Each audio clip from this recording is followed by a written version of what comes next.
Charlie. What happened? I got back as fast as I could. I just had to go around some weather. Well, you're a little late, but I think we can make it before the committee meets. I hope so. Come on, my car is right over here. Sorry about that. Okay, I couldn't go through it. John Brennan of St. Paul, Minnesota. At the moment, the farthest thought from his mind is the fact that he and thousands of other general aviation pilots might represent a significant segment of the national transportation system. Most pilots are primarily interested in how flying benefits them in their own personal and business lives. And many, like John Brennan, have good reason for contacting their instructors and upgrading their qualifications. You know, I wondered why you waited so long to go for your instrument rating. Well, you know how it is. You keep putting it off and putting it off until weather delays cause you to miss a couple of important business conferences.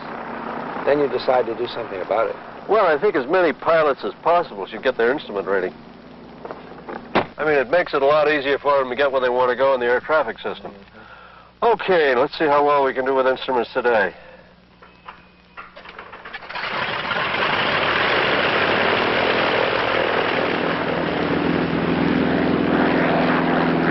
General aviation is a catch-all term that just doesn't do justice to the great variety and scope of this segment of flying.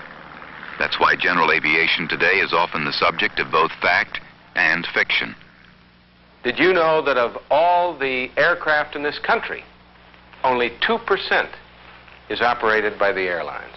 Only 20% are military, and the other 78% are general aviation. Now, that's a lot of airplanes. More than 3/4 of all the aircraft in this country. In fact, all the estimates show that future increases in the number of pilots, planes, and hours flown will be by far the greatest in general aviation.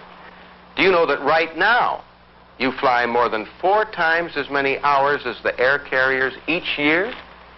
You have more than 20 times as many licensed pilots. That's nearly 750,000.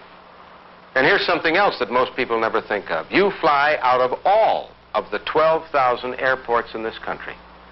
The airlines serve only about 800. That means that the only access by air to the other 11,000 plus airports are the planes you fly, general aviation aircraft.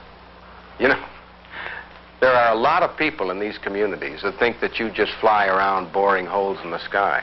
They don't recognize the fact that most general aviation flying is income producing, and that you are actually contributing to the economic well-being of their communities.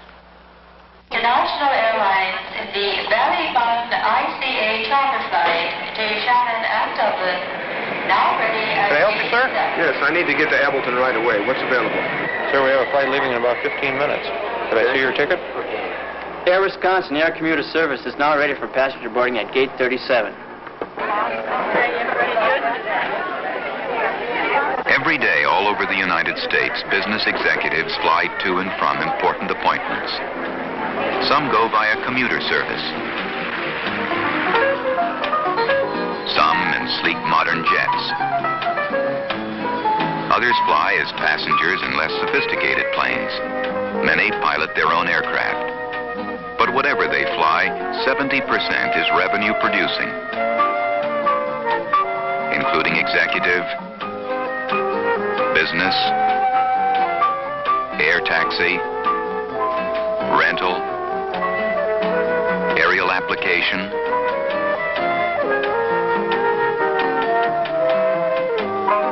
training, and industrial.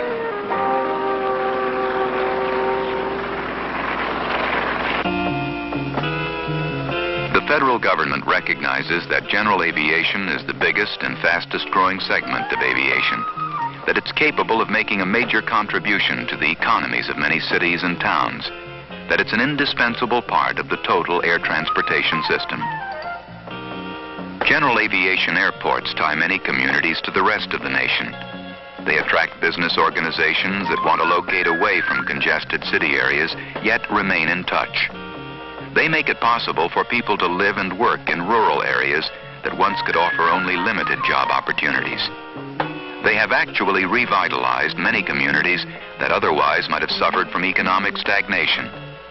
As a result, many now see the possibility of a reverse flow of people away from overcrowded urban centers.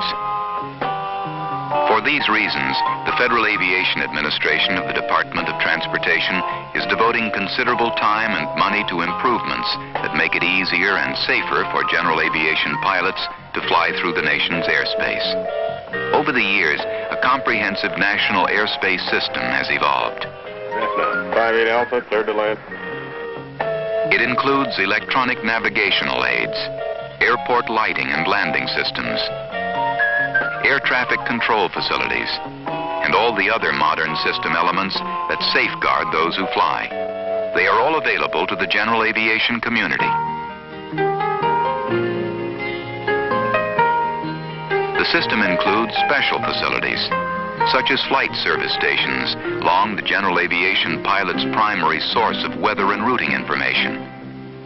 And it includes the FAA's general aviation district offices, where local matters, including pilot examinations, are handled. A major part of the FAA's continuing effort in behalf of general aviation is training of new pilots and upgrading the proficiency of those with more experience. As more and more aircraft are added to the national airspace system, an ever-increasing level of proficiency is a must for everyone who flies. The FAA's effort starts right at the flight schools to assure that the quality of training meets satisfactory standards. The goal is to give each student the most thorough knowledge possible of the mechanics of flight and associated flying environment.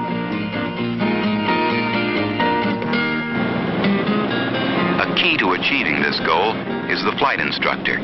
He's always been important, but he's becoming even more so. The FAA is continually seeking to upgrade the quality of instruction at every level of flight proficiency. For pilot John Brennan, this means thorough training in flight by instruments without visual reference to the outside horizon. Only when the instructor is convinced his student has mastered one step will he permit him to move on to the next. To be sure flight instructors maintain their own proficiency, the FAA requires them to renew their instructor certificates every 2 years. They may do this by graduating from a 3-day flight instructor refresher course, by exhibiting satisfactory flight instruction performance records, or by demonstrating their current competency to an FAA inspector. The FAA's accident prevention program is another example of the effort being made to increase proficiency and improve safety. More than 80 accident prevention specialists work out of the FAA's general aviation district offices, putting on clinics and seminars around the country. This is a picture of a cumulus cloud, and a cumulus cloud normally to the person on the ground looks like a very pleasant situation. To a pilot, it presents a very dangerous symbol. Now that you understood what we're going to demonstrate, I want you to put this on as we agreed to. I'd like to ask you to all be very quiet because the noise you make might give away his relative motion. All right, which way are we turning you? Counterclockwise. Okay, now put your chin on your chest. Now pretty soon you're going to feel like the chair had stopped. When you feel that way, please say so. No, I feel like... All right, now suddenly raise your head. Oh, wow. I feel like I'm going around in circles. All right, you see, you really are. You just thought you had stopped, but in actuality you had not.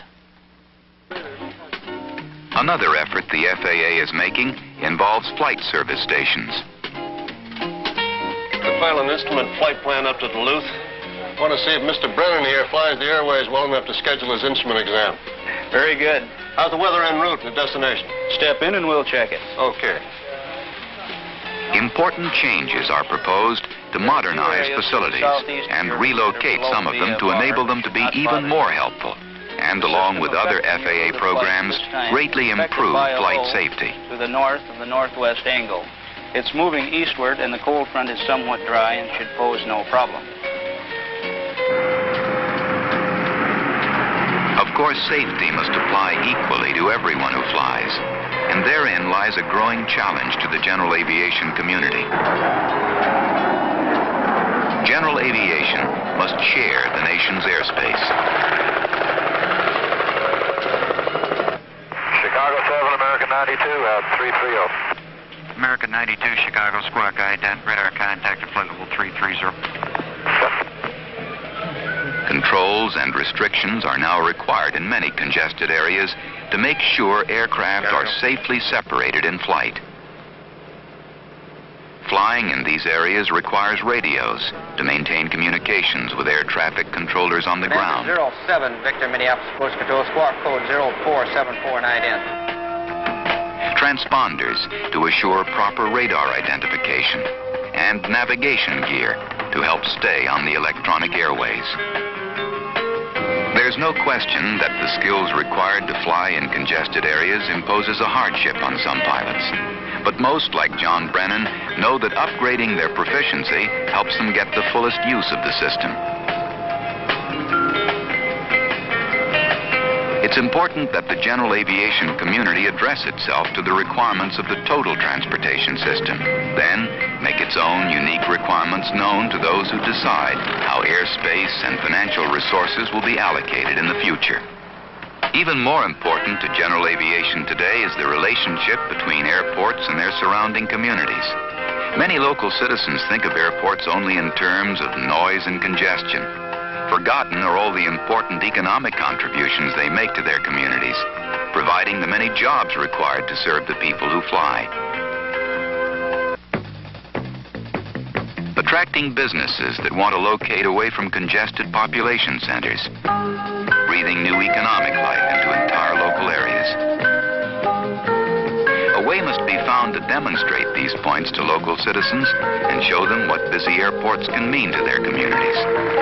Leaders must speak up and speak out for the good of aviation and the urgent need for more aggressive community airport planning and development.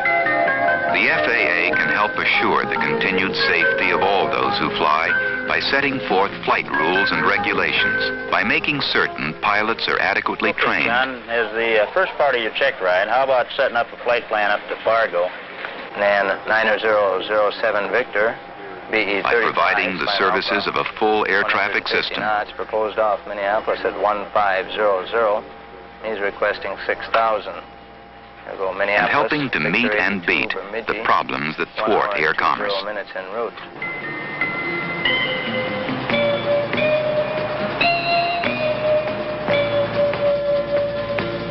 No matter whether you are the most experienced pilot or the least, you are needed to help dispel the public myths that undermine general aviation's continued growth and to help separate the fact from the fiction. How do you do? That's pretty good. How you doing? Well, very good. Yeah. Hey, I made it. Hey. Hey, now you can fly. Yeah. Doing all right, huh? Yeah. Really went beautiful. Yeah. I'll tell you what, you did a good job.